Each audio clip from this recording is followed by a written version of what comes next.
Hello everybody, my name is Milenkovic, and I will be presenting a brief overview of warnings and how to correctly create them and implement them. First off, what is a warning? On its most basic level, a warning is the act of informing the user or bringing something to their attention. This can be achieved through images, explanations, or a combination of the two. So then, why are warnings necessary? First and foremost, warnings are necessary for safety. Nothing is perfect and accidents tend to happen. Warnings inform the user of these possibilities. Warnings are also necessary because of carelessness. Sometimes the user will not read a manual correctly or thoroughly enough. If this is the case, then warnings should grab the user's attention to point out any possible dangers. Finally, warnings are necessary because not everything is obvious to everyone. Someone older might instantly recognize the danger of having paper near an open flame, while someone of a younger age might not perceive any danger. Before defining what makes a good warning, let's take a look at some older warning signs and why they were ineffective. On the left-hand side is an example of a tractor warning from the 1930s. This is more of a list on how to maintain the vehicle with a small caution sign at the end. This image does not provide an eye-catching warning or an explanation. The warning is also presented at the end. On the right-hand side, there is a cartoon explaining some of the accidents that can happen in different situations using the tractor. This warning is definitely an improvement as it shows images, however, it still gives lengthy explanations as well as does nothing that catches the eye.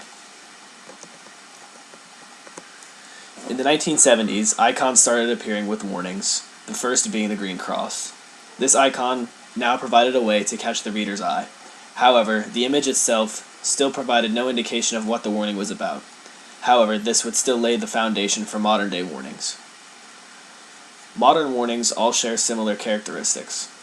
Most warnings have icons with them to catch the reader's eye. This is usually accomplished through bright colors.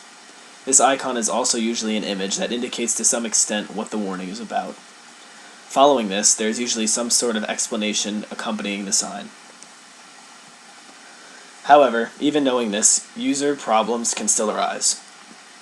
One of the most common problems is that the user will not pay attention to any kind of warning until the problem has already presented itself.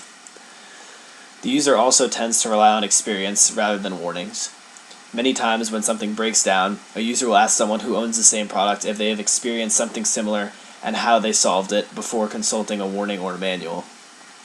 Lastly, sometimes the explanation is too difficult or confusing for the reader to understand, and they simply ignore it or they move on. To combat these problems, there are several things you should avoid. One is providing an explanation that is difficult or confusing. Another is not to make the warning stand out enough. Lastly, do not place the warning after the instructions. Doing this defeats the purpose of a warning in the first place. So, when creating your own warning, you need to consider the following things. The first is to consider your audience. If this is a product for children, technical terms are not going to be helpful. Many companies actually write all of their manuals and warnings on an elementary reading level to avoid any confusion. The warnings also need to be visible, eye-catching, and placed before their respective instructions. In the explanation, it is important to explain the consequences of not heeding the warning, as well as explaining how these accidents can be prevented. Finally, if it is necessary, one can provide the reader with a warnings booklet separate from the actual manual to stress its significance. Looking at the warning sign to the right, all of these important characteristics are present. The sign is bright colored and catches one's attention. The text is clear and easy for anyone to understand. The sign also shows what will happen if the warning is ignored.